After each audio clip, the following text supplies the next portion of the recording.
Actually বৈঠক সিদ্ধান্ত আমরা এখনো কোর্টের হাইকোর্টের একটা রায় আছে, যে রায়ের পরিপ্রেক্ষিতে কিছু অ্যাকশন নেব, কিন্তু রায়টি এখনো আমাদের হাতে আসেনি।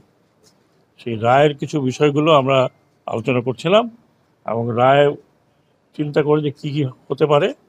আগেও কিছু রায় ছিল, এটা বিএসএ হবে না আরএসএ হবে, এটা কি বলছে, তো ওগুলোর প্রস্তুতি যে বিএসএ হলে আমরা কিভাবে সার্ভেটা করব, আরএস হলে কীভাবে সার্ভেটা করব।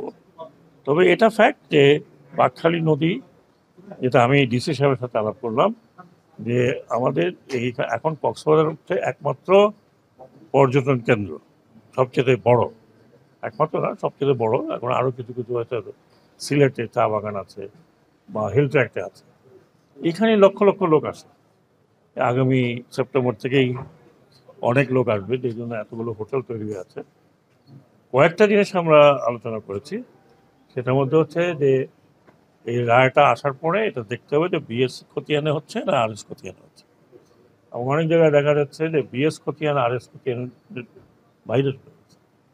এবং যেগুলো আমি গতবার দেখলাম সেখানে অনেকগুলো স্থাপনা আছে যেগুলো সরকারি স্থাপনা, যেমন রাস্তা আছে, রাস্তাটা এখন আরএস করলে পরে দেখা যাবে যে রাস্তা ঢুকে গেছে, আবার বিএস করলে দেখা যাবে যে রাস্তা ঢুকে নাই। সেই জায়গাতে আমরা কি করতে পারি, কোর্টের রায় যদি আরএস হয় তাহলে সেখানে ফ্লেক্সিবিলিটি আছে কিনা আরএস বিএস মিলিয়ে। আরএস করতে গেলে অনেক সময় দেখা যাবে যে একবারে সরকারি বিল্ডিং টিল্ডিং হয়ে গেছে। আরএস মানে অরিজিনাল যেটা ছিল, অরিজিনাল নদী তো সবগুলো আমাদের দেশে শিফট করছে। দ্বিতীয়, বাঁকখালী নদীটা যেহেতু সিজনাল, মানে এটার পানিটা আসতেছে পাহাড়ের থেকে, পাহাড়ে পানি, আমাদের দেশে পাহাড়ে 12 মাস পানি থাকে না। বর্ষার সময় তো পানি বেশি থাকে, শীতের সময় কম থাকে।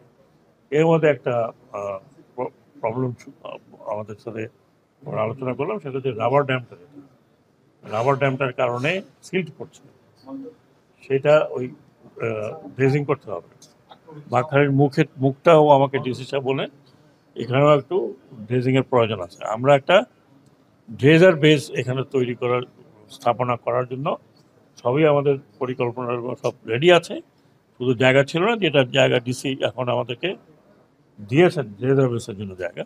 এই ড্রেজার বেসের কাজগুলো শুরু হবে খুব তাড়াতাড়ি। একই সাথে এখানে যে হোটেলগুলো আছে, এই হোটেলগুলোর নদী দূষণ করছে, তাদেরকে ওই আমাদের পরিবেশ মন্ত্রণালয় থেকে শুধুমাত্র ফাইন করা হয়। আমি বলে শুধু ফাইন করলে হবে না, 1টা 2টা করে বন্ধ করে দিতে হবে। বছরের পর বছর তারা ফাইন দিয়ে যাচ্ছে, 2 লক্ষ 4 লক্ষ টাকা ফাইন দিতে হতে কোনো অসুবিধা নেই। কিন্তু এই এতগুলো হোটেল সবগুলো হয় সমুদ্রে চলে যাচ্ছে, না হয় এসব নদীতে আসছে।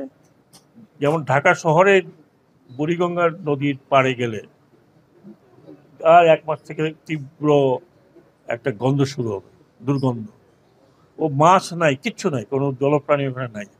এরকম আমাদের এই সমুদ্রগুলি, এই নদীগুলি যদি এরকম হয় তাহলে তো খুব খারাপ অবস্থা।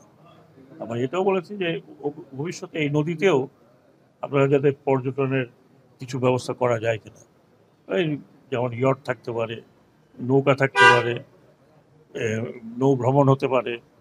কিন্তু নদীটা তো প্রথমত হচ্ছে দখলমুক্ত করতে হবে, দ্বিতীয়ত হচ্ছে দূষণমুক্ত করতে হবে।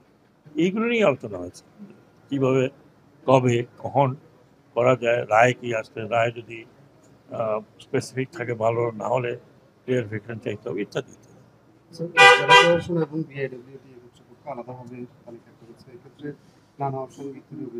না, এগুলো অভিযোগ, সেই কথাগুলো তো একসাথে বসে কাজ করতে হবে।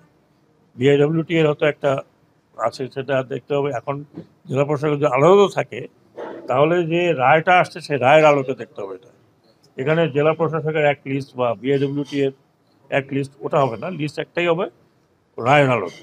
এটাই আলোচনা হয়েছে। ওটা নদীবন্দর তো এটা তো অলরেডি ডিক্লেয়ার্ড নদীবন্দর, ডিক্লেয়ার্ড। এখন ড্রেজিং করার যেটুকু প্রয়োজন সেটা ড্রেজিং এই শুকনো মৌসুমে আমরা শুরু করবো। এটা কিন্তু অরক্ষিত হয়ে গেছে, মানে যেভাবে প্রতিদিন আমরা অভিযোগ পাচ্ছি যাদেরকে মিয়ানমার যে আরকান বাহিনী বিচ্ছিন্নতাবাদী সংগঠন, তারা আরকান আর্মি তারা ধরে নিচ্ছে প্রতিদিন, এরকম অনেক ঘটনা গত পরশু আমি দেখলাম এটা নাফ নদী, কারণ নাফ নদী নিয়ে আমরা বিআইডব্লিউটিসি সরি বন্দর, আমাদের যে ল্যান্ড পোর্ট, এখানে আমাদের টেকনাফে ল্যান্ড পোর্ট আছে, যেটা ল্যান্ড পোর্ট নদী দিয়েই চলাফেরা করতে হয়। সেখানে আমি যখন গতবার গেছিলাম তখন এই কথা বলা বন্ধ ছিল প্রায়, কারণ আরাকান আর্মি এগুলো করতে ধরে নিয়ে যায়, আবার টাকা পয়সা নিয়ে আবার ওখানে মালপত্র থাকলে কিছু নিয়ে যায়। তো সেটা একটা বড় সমস্যা আমাদের হয়েছে। এবং সমস্যাটা এখন আন্তঃরাষ্ট্র বলা যায় না, কারণ ওটা তো রাষ্ট্র ইনভলভ না, ওখানে ইনভলভ হচ্ছে একটা রেবেল গ্রুপ। কারণ আমাদের রাষ্ট্র ব্যবস্থাতে বা আমাদের এই অবস্থাতে কিভাবে রেবেল গ্রুপের সাথে কোনো আলোচনা হচ্ছে কি হবে না, সেটা সেটা করবে পররাষ্ট্র মন্ত্রণালয়। পররাষ্ট্র মন্ত্রণালয় নির্ধারণ করবে যে এই সমস্যাটা আমরা জানি, পররাষ্ট্র মন্ত্রণালয়কে দেওয়া আছে। এখন একটাই করতে পারি, আমি আমাদের হোম মিনিস্ট্রিকে বলতে পারি বিজিবি টহল বাড়াতে, এবং বিজিবি টহল বাড়াতে, এবং আমাদের যারা আছে কোস্টগার্ড আছে, একটু মার্কিংয়ের বোধহয় প্রয়োজন আছে। অনেক সময় অনেকে জানে না যে কোন দিক থেকে হয়তো আমাদের দিকের চ্যানেলটা তো পানি কম থাকে, তখন ওই দিকের চ্যানেলে চলে যায়, ওই দিকের চ্যানেলে গেলে ওরা ধরে ফেলে। তো কাজে এটাও একটা মার্কিংয়ের বিষয় আছে, সেটাও আমি বিআরডব্লিউটিএ চেয়ারম্যান এখানে আছে, বলবো যে একটু দেখতে যে মার্কিংয়ের ড্রেজিংও করতে পারে না, বলবো যে ড্রেজিং করতে গেছে ওখান থেকে ফায়ারিং করে। হ্যাঁ, তো এই সমস্যাগুলো আছে, কিন্তু এই সমস্যা তো আমি একা এর উত্তর দিতে পারবো না, এটা পররাষ্ট্র মন্ত্রণালয়। আপনার এই সমস্যা আমি শিওর পররাষ্ট্র মন্ত্রণালয় দেখছে।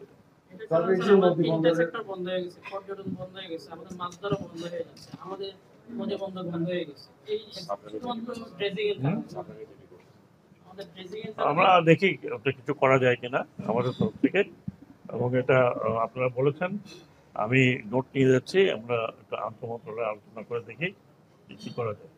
একটা বিষয় স্যার, ওই যে বাকখালী নদী যে অবৈধ স্থাপন হচ্ছে, আপনাদের কোনো ডিমার্কেশন হয়েছে? কিছু ডিমার্কেশন হচ্ছে, কিছু হয়নি। কিছু ডিমার্কেশন হয়েছে, অনেকদিন থেকে তো ডিমার্কেশন চলছে, আর কিছু হয়নি। এখন আবার যে আরএস, যেটা বললাম, মামলাটা দেখলে আমরা বুঝতে পারবো যে আরএস বিএস কোন খতিয়ান, কোনটা জনগণের জন্য সুবিধা হয়, কোনটা বিআইডব্লিউটি এর জন্য, নদীর জন্য সুবিধা হয়। বিআইডব্লিউটি মানে নদীর জন্য সুবিধা হয়। ওটা আমরা দেখে যদি রিপিলারিং করতে হয়, ওগুলিও প্রায় তৈরিই আছে, ওগুলো করতে হলে ওগুলো জেলা প্রশাসক মহোদয় এটা করবেন, এবং আমি জেলা প্রশাসক অনুরোধ জানিয়েছি যত তাড়াতাড়ি সম্ভব এটা করবেন। Thank you. বন্দরের যে দ্রাঘিমাংশ অক্ষাংশ হিসেব করেছি না নির্ধারণ করা হয়েছে, সেখানে তার